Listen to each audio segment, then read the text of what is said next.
Hej og velkommen til den her video. I dag skal vi lave en 15 ting om os. Agtig. Bare sådan med fakta. Hvor fortæller dem, hvem vi sådan er, så I kender os lidt bedre og sådan noget. Ja. Lad os bare gå i gang. Ja, jeg starter med at sige 5 ting om mig. Jeg er 14 år gammel, og jeg bor på landet. Når vi bor på landet, så er vi så også dyr. Så jeg har min egen hest, og vi har også hund og katte og sådan. Jeg har boet... Hey, sig lige, hun skal være gris. Jeg har boet meget. Hun skal sagt gris. Det kunne være så sødt, så vi ville eftergris. Vi ville gå tur med den og sådan noget.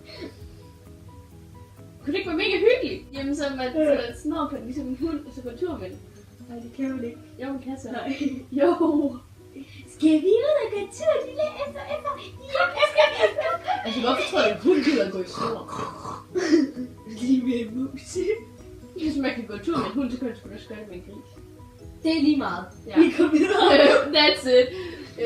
Det næste, det er, at jeg har boet 2 steder. Ja. Men det er heldigvis ikke langt på hinanden. Det er 5 km forskel. Jeg har boet 2 steder med 5 km afstand. Det ene sted, det boede jeg kun i 1 år. Det er dengang jeg sådan hjemme på følelse. Og så er jeg ikke skilsmissebarn. Yeah, min familie bor sammen. Okay, så er det mig. Okay, jeg er 13 år gammel. Jeg bor inde i byen. Jeg elsker dyr. Du har bare ikke nogen dyr. Det er fordi, når min mor bor i lejlighed. Og her må man ikke have sådan løse dyr. Så det er Sådan kat burdyr. og hund, og så det er sådan burdyr. Nej, jeg kan få burhøns. Ja. Ej, det bor der min bur. Ej, det var faktisk lidt sjovt, fordi jeg kan ikke lide burhøns. Jeg synes, det er Det er økologiske fritgående høns. det må jo så ikke, fordi det må ikke gå frit. Så de går frit i et bur. Ja. Det er så til. Hvilket... Det er lige meget, jeg elsker virkelig meget dyr. Sjov historie. Vi kan gerne høre den. Ja. Eller du kan måske. Ja. Okay. Hun havde glemt at lukke lågen til den, så hun kravlede ud, og så den dag havde terrassedøren til at stå åben, fordi at vi skulle sove derude, fordi det var meget varmt sommerdag, så er den nok faldet ud af terrassen.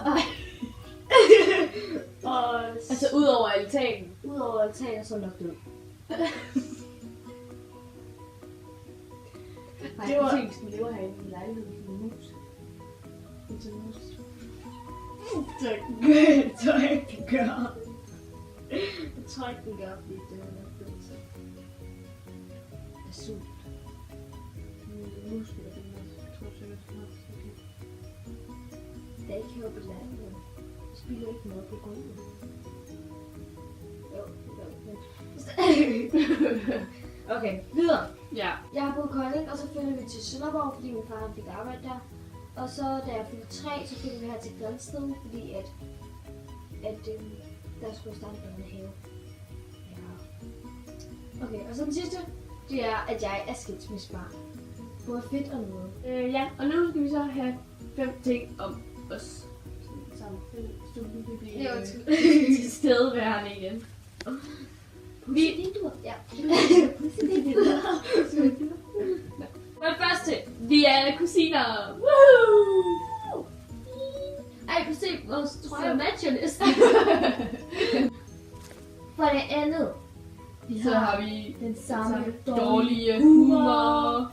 I går, der så Laura en video på Facebook af en kartoffel. Altså en kartoffel, som stod sådan helt stille. Og så væltede den. Og så var hun ved at dø med den. Det var det sjovt. Nej, det var det ikke. Den diskussion. Vi er lidt modsætninger. Lidt meget. Men det er gode modsætninger. Gode modsætninger. Fordi at Altså selvom vi er sådan meget forskellige på nogle ting, så passer vi altså bare mega godt sammen. Det er ligesom sådan en magnet. Sådan en magnet, altså hvis man sætter de forkerte ender mod hinanden, så siger de bare hvad. Hvis man sætter den rigtige ender mod hinanden, så siger de bare Vores yndlingsapp er Snapchat! Best app in the world. Den er virkelig god. Ja. Okay, og så den femte ting, det er, at vi cirka bor 30 km væk fra hinanden. Det er altså ret noget. Stine! Vi er i gang med noget her. Vi bor cirka 30 km væk fra hinanden. Det er lidt nederen. Ja, meget. Altså, vi kan bare tage. Det var det, vi havde. Ja. Jeg håber, vi kunne blive bare lige en lille smule klogere. Ja. Ja. Så vi siger tak for i dag. Ja. Og så er der kun én ting tilbage at sige. Vi giver!